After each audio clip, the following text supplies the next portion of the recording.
Last night's episode of The Mandalorian was a bit of a roller coaster, complete with an arachnophobe's delight, casual infanticide, and Dave Filoni being an actual character. The plot of the episode revolved around an interesting little bit of lore, Sublight travel. In the episode, Din Djarin reluctantly agrees to transport Frog Lady and her eggs to a neighbouring sector at sublight speeds, which is to say, without using hyperspace. He's quite apprehensive about this and clearly regards sublight travel as extremely dangerous. For more casual Star Wars fans, this may beg the question of why. In this video, we're going to be answering that question.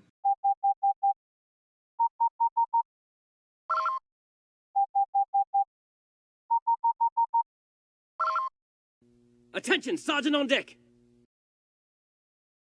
First, we need to understand sublight travel and what differentiates it from hyperspace. Contrary to popular belief, entering hyperspace isn't just when a starship goes really fast, nor is it traveling at the speed of light. Traveling at the speed of light is, in fact, impossible, while traveling just shy of the speed of light is counterproductive due to general relativity. What's casually referred to as light speed or hyperspace travel is actually a method of faster than light travel achieved by essentially entering another dimension. Hyperspace is sort of like a scaled down dimensional reflection of real space in a sense. All objects in real space, or the main dimension, cast what's called a mass shadow into hyperspace, a gravitational presence that has an effect on objects in hyperspace. However, the scaling of these mass shadows and the difference between them is different from what is in real space.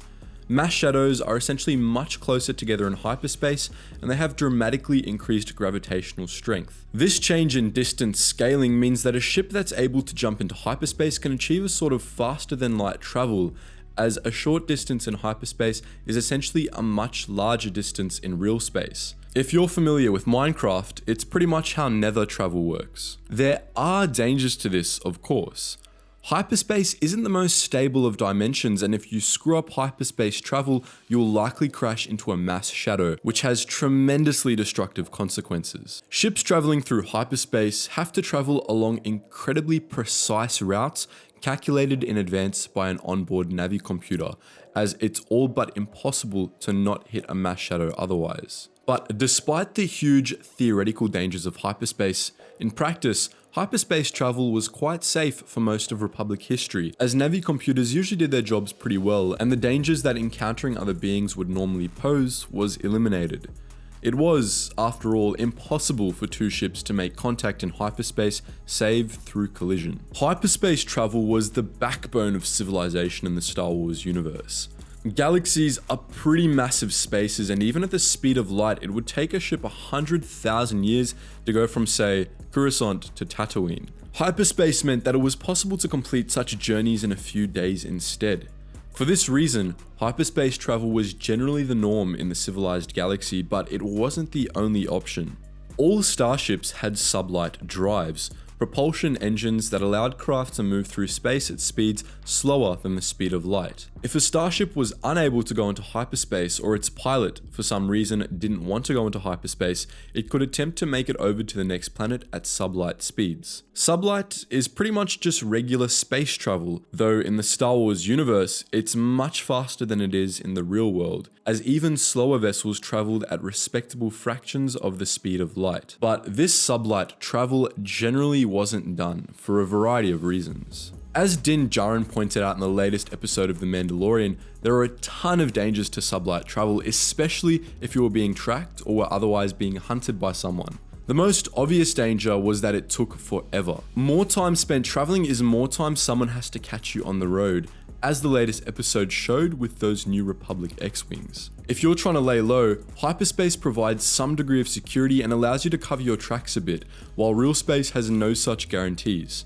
Additionally, the longer you spend traveling, the more time the child has to eat your passenger's children whole, and infanticide is generally not a good look. But there are other, less obvious dangers to sublight travel as well. For one thing, real space didn't just make tracking easier because you were traveling slowly. It was impossible to track someone through hyperspace unless you had a transmitter installed aboard their ship, but the same wasn't true for real space. While hyperspace travel left no trail and ships couldn't be detected by conventional means while in hyperspace, by nature of hyperspace being a different dimension, this wasn't true at all for Sublight travel. Someone tracking you at Sublight could easily pick up your ship from any nearby world unless you had jamming systems or a cloaking device, and most forms of Sublight travel left easily detectable energy trails. Additionally, it was much easier to determine where someone was going in subspace. If your quarry was about to jump into hyperspace, you could make an educated guess at where they were going by cross-referencing their trajectory with star charts. But this method of tracking was easily foiled by just making multiple jumps at different trajectories.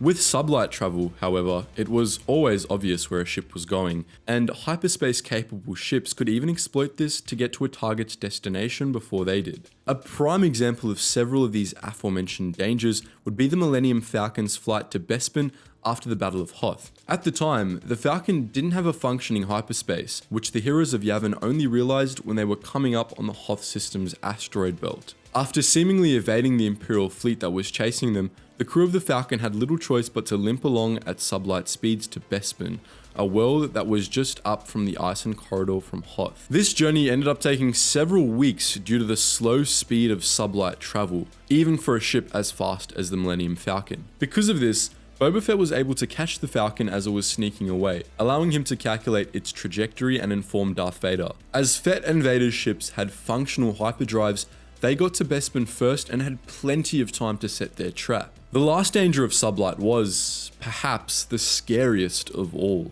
the unknown. Hyperspace allowed ships to bypass uncharted space, but Sublight travelers had no such option, which comes with plenty of danger in its own right. If something were to go wrong on a trip through real space, you could very easily end up on a totally uncharted world. This is exactly what happened to Din Djarin and the Frog Lady in the most recent episode. Luckily for them, the Razor Crest wasn't totally destroyed when they crashed on that ice planet, but if it was rendered inoperable, they would have been totally out of luck. This was always a risk with space travel, but traveling at Sublight drastically increased that risk. It was also a pretty terrifying prospect. If you crashed on an unknown world, it was entirely possible that you would never be found.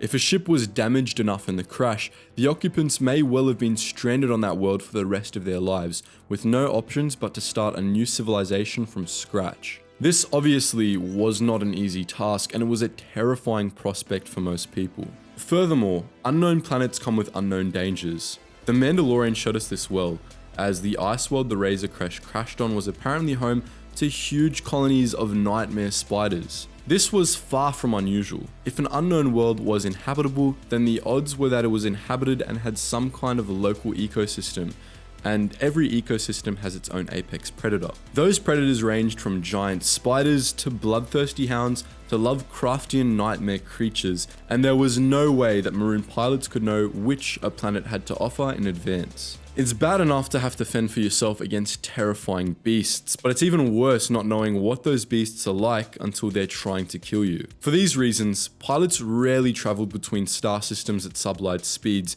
and doing so was considered extremely foolish, if not suicidal. But that didn't mean it never happened. Din Djarin and the crew of the Millennium Falcon did it as aforementioned, and they were far from alone in doing so. There are even examples from galactic history of ships that were forced to do so. For example, at the end of the PS Dia Crusades, the Crusaders' cathedral ships were seeded with rogue Navi computer code that sent them out into the middle of nowhere and rendered their hyperdrives inoperable. What became of the Crusaders is unknown, but they are presumed to all have died, lost and alone, out in uncharted space. So that's our look at the true horrors of sublight travel. But what do you think? Did you enjoy the most recent Mandalorian episode?